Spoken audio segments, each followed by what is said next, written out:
Oi, oi, pessoal, bora agora para uma aula de radiciação, a famosa raiz quadrada. Bom, primeiro, lembrando que dúvidas, angústias e aflições em matemática a gente resolve aqui. Manda para mim que a gente vai resolvendo, vai tirando todas as suas dúvidas, certo? Aqui é a sua sala de aula particular. Tem dúvida, manda que a gente resolve pontualmente o seu problema. Se você não está inscrito no canal ainda, se inscreva. Se as aulas estão te ajudando, curta os vídeos, encaminhe para os seus amigos, compartilhem, que a gente chega mais e mais longe, vai tirando dúvidas de matemática da galera. Tá certo? Então, bora para a aula de hoje, que a aula é sobre radiciação. Raiz quadrada é o básico, tá bom? Mas a gente vai descobrir que existem outras raízes. Bom, da onde saiu esse negócio de radiciação e o que, que é isso? Primeiro, gente, até o quinto ano, alguns métodos de ensino trabalham até o quinto ano só com as quatro operações. Tem métodos que trabalham até o sexto ano e só vai conhecer radiciação e potenciação no sétimo. Mas entre sexto e sétimo ano é o momento da gente aprender duas novas operações, porque até então a gente trabalhou adição, subtração, multiplicação e divisão, certo? Então agora chegou o momento, se você não assistiu ainda a aula de potenciação, assiste primeiro, porque ela faz toda a diferença para você entender a radiciação. Afinal, elas são operações inversas, tá bom? Então, a radiciação é a operação inversa da potenciação. Se você ainda não aprendeu e não assistiu o vídeo de potenciação, vai lá primeiro, tá certo? Aqui no canal tem duas aulas de potenciação. Uma bem completinha, com 38 minutos mais ou menos, e uma rápida, resumida, de 15 minutos. Então, se você está com pressa, vai lá na de 15 minutos, assiste que a gente já resolve esse problema, tá bom? Então, bora lá para a radiciação. Quem é a radiciação? Deixa eu só ajustar um negocinho aqui. Aí. Radiciação, então, gente, é a operação inversa da potenciação.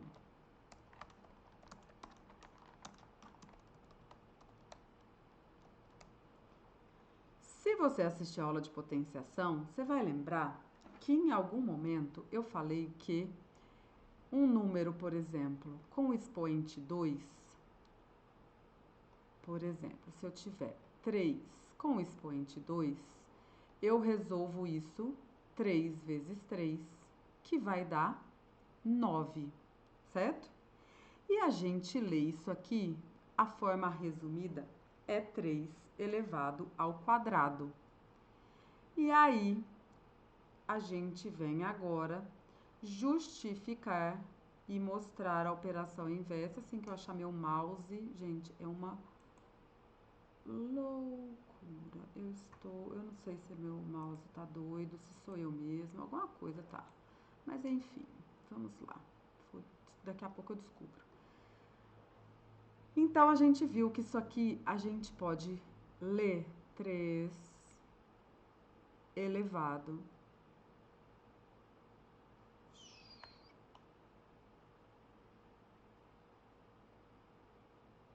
ao quadrado. Eu juro por Deus que a minha letra não é feia desse jeito, mas escrever nesse lugar é muito ruim. Se eu escrevi que 3 elevado ao quadrado, será que esse negócio de quadrado tem alguma coisa a ver com raiz quadrada? Yes, exatamente isso. Na raiz, a gente tem exatamente o contrário. O que é isso aqui? Isso aqui a gente lê raiz. Deixa eu escrever para não ficar tão horrível digitar. A gente vai ler assim, ó. Raiz quadrada de 9. E aí, gente, como é que eu vou pensar qual é a raiz quadrada de 9? Eu vou pensar exatamente na questão do quadrado. Qual é o número que elevado ao quadrado, ou seja, qual é o número que vezes ele mesmo duas vezes é igual a 9? E aí a resposta é o 3, certo? Então, quando a gente pensa na raiz quadrada, para buscar a resposta da raiz quadrada, a gente pensa no contrário da potenciação. Então, eu tenho que pensar assim, ó, qual número que elevado ao quadrado, mentira, eu não vou deixar desse jeito, porque senão eu vou morrer de vergonha. Eu vou apagar e digitar. Não pode, né? É muito feio. Ah, socorro. Pronto. Como é que eu vou pensar isso? Qual é o número que elevado ao quadrado, ou seja,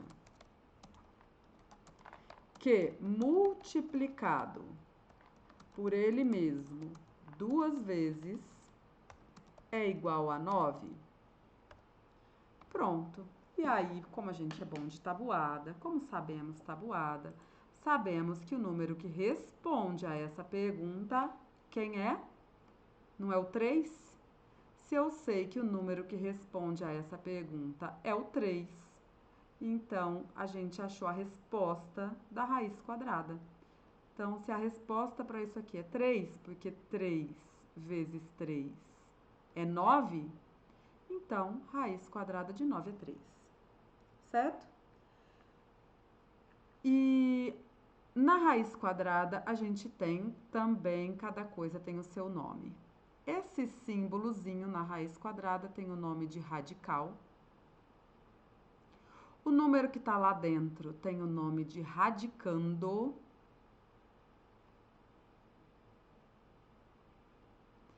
A resposta chama raiz. E escondidinho aqui, ó, o único que não aparece é na raiz quadrada. Escondidinho aqui sempre vai um número. No caso da raiz quadrada, a gente não precisa escrever. Então, sempre que tiver só o radical, a gente sabe que escondido aqui tem um númerozinho 2, que quer dizer que é uma raiz quadrada. Esse númerozinho se chama índice. Certo? E existe só raiz quadrada? Não. Olha só, se ela é a operação inversa da potenciação, existe todos os expoentes que existem, que não tem fim, né? A quantidade de expoentes acompanha os números naturais, acompanha os números inteiros e pode ser fracionário. A gente vai ver que é uma loucura, mas por enquanto vamos admitir que são só inteiros. Aqui para nós, a gente vai admitir por enquanto que só vamos trabalhar com números inteiros, mas na raiz, o índice é sempre um número inteiro, positivo e maior que 1, tá? Então, isso aqui, ele é sempre maior ou igual a 1. E ele pertence, então, ó, o índice, ele pertence ao conjunto dos números naturais, ou seja, só pode ser positivo inteiro, e o índice é sempre maior que 1. Maior ou igual não, desculpem. Errei. Eu ia dizer maior ou igual a 2. Maior ou igual a 2, sim. Mas ele é sempre maior, tanto faz, né? Maior ou igual a 2 ou maior que 1. Estamos falando das mesmas coisas. Então, será que a gente pode ter raiz com o índice 3? Por exemplo. Será que a gente pode ter isso? O que significa isso? Isso aqui a gente lê raiz cúbica de 8. Ou seja, qual é a pergunta que eu tenho que fazer? Qual é o número que elevado ao cubo, ou seja, que multiplicado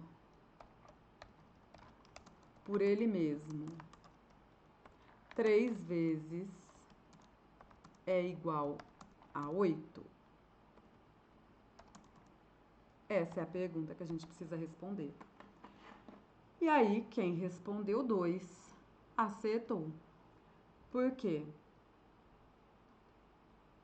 2 vezes 2 dá 4, 4 vezes 2 dá 8. Então, a raiz cúbica de 8 é igual a 2. E aí, podemos ter raiz quarta? Sim, podemos também. Então, por exemplo, raiz quarta de 81. Certo? De novo, nossa pergunta é: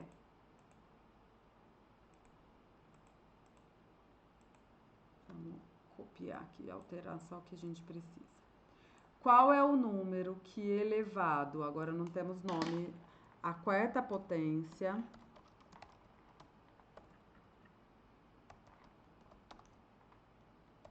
ou seja, que multiplicado por ele mesmo 4 vezes é igual a 81? E, mais uma vez, se você respondeu 3, você acertou.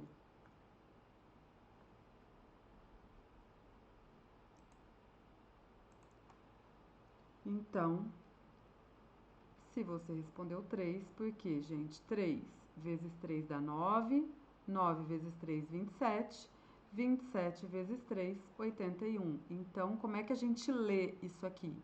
A gente lê a raiz quarta de 81, certo?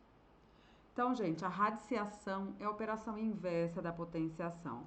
Vocês me perdoem aqui quando eu estava falando do índice, então dei uma bugada na mente aqui, mas lembrando, o índice, ele pode ser qualquer número inteiro maior do que 1. Não pode ser 1, não pode ser 0, não pode ser negativo, não pode ser uma fração, tá bom? Então, o índice da raiz, ele é um número a partir do 2. Pode ser 2, pode ser 3, pode ser 4, 5. E aí a gente vai buscar a resposta lá na potenciação. E aí a gente responde a essas perguntas que a gente colocou aqui, ó. Eu olho o índice, então eu preciso saber qual é o número que multiplicado por ele 3 vezes vai dar esse que está aqui dentro. Olho para o índice, qual é o número que multiplicado por ele mesmo 4 vezes vai dar esse que está aqui dentro da raiz. E aí a gente pode ir por tentativa. Existe outra forma de resolver? Sim, existe. E nós vamos falar sobre isso numa aula de propriedades de potenciação. Desculpa, propriedades de radiciação. Por enquanto, a gente vai ficar só com os conceitos básicos da radiciação e como chegar ao resultado nas raízes mais simples. Essa é uma aula introdutória, é uma aula básica para nível de sexto e sétimo ano. Fechou? Bom, também vamos usar raízes lá nas expressões numéricas? Sim, claro. Afinal, raiz quadrada, raiz cúbica, ou seja, radiciação, também é uma operação. Então, assim como adição, subtração, multiplicação, divisão, as potências e as raízes também entram nas expressões numéricas. E aí a gente faz uma aula só de expressão numérica com todas as operações para poder resolver isso. Apesar que no canal já tem uma aula, um dos aulões para tirar dúvida, que tem resolução de expressão numérica. Corre lá, dá uma olhadinha se você tem dúvida ou tem alguma tarefa aí para resolver que tenham expressões numéricas. Fechou? Então, mais uma vez, obrigada por estar aqui comigo. Se essa aula fez sentido para você, você conseguiu entender, lembra de curtir, se inscreve aí no canal, compartilha as aulas com seus amigos, tá certo? Então, beijo e até a próxima aula.